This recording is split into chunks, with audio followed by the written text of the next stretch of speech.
বন্ধুরা, আজকে আমরা পড়ছি অভাগীর স্বর্গ। এই গল্পের আগের অংশ তোমরা পুরো ভিডিওতে পেয়েছো। আজকে আমরা তার পরের অংশ থেকে পড়ছি। প্রশস্ত ও পর্যাপ্ত চিতার পরে যখন শব স্থাপিত হইল। বন্ধুরা, যেখানে ওই যে কাঠ সাজিয়ে সাজিয়ে খুব সুন্দর করে রাখা হয়, তার ভিতরে মৃতদেহ রাখা হয়, তো সেটাকে বলা হচ্ছে চিতা, যেখানে আগুন ধরানো হয়। চিতার পরে, বন্ধুরা এখানে পরে মানে পরে না, পরে মানে হচ্ছে উপরে। আর বন্ধুরা, শব শব্দটার মানে হচ্ছে মৃত দেহ। তো প্রশস্ত ও পর্যাপ্ত চিতার পরে শব স্থাপিত করা হইল, তখন তাহার রাঙা পা দুখানি দেখিয়া তাহার দু চক্ষু জুড়াইয়া গেল। এই তাহারটা কে? এই তাহারটা হচ্ছে অভাগী। তাহার দু চক্ষু জুড়াইয়া গেল। ইচ্ছা হইল ছুটিয়া গিয়া এক বিন্দু আলতা মুছিয়া লইয়া মাথায় দিই। বন্ধুরা, তোমাদের গল্পের শুরুর দিকে মনে থাকার কথা, সেখানে কিন্তু মেয়েরা, বধূরা সবাই তার পা থেকে আলতা নিয়ে মাথায় মুছিয়া লইয়াছিল, তার কারণ আশীর্বাদের জন্য। ঠিক সেই রকম আশাটাই অভাগীর হচ্ছে, যেহেতু সে স্বর্গে যাচ্ছে। তো তার স্বর্গে যাওয়ার ব্যাপারটা যদি সেখান থেকে সে ওসিলা করে সেও যদি তার পা থেকে একটু আলতা মুছে নিতে পারে, সে নিজেকে অনেক ভাগ্যবান মনে করবে, তাই সেই কথা বলেছে। আলতা মুছিয়া লইয়া মাথায় দেয়। বহু কণ্ঠের হরিধ্বনি সহিত, অর্থাৎ হরিধ্বনি বলতে কি, ওই যে বলহরি হরি বল, সেটাকে বলা হচ্ছে। বহু কণ্ঠে মানে অনেক মানুষ এখানে আছে। বহু কণ্ঠের হরিধ্বনির সহিত, সহিত মানে হচ্ছে সাথে, সহিত মানে হচ্ছে সাথে।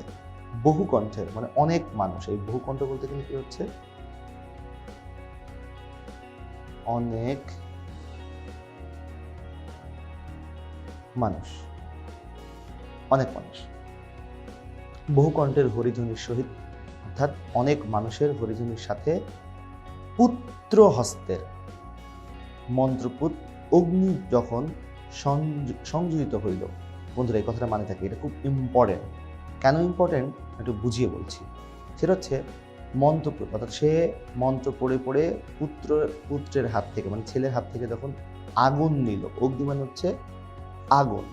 তো যখন আগুন নিল, সংযুক্ত হলো, আগুন দেওয়া, অর্থাৎ চিতায় আগুন দেওয়ার জন্য কিন্তু ফার্স্টে আগে কোনো একটা খড়িতে বা চন্দ্রের টুকরায় আগুন লাগানো হয়, দিয়ে তারপর তাকে হচ্ছে চিতাতে আগুন ধরায় দেওয়া হয়।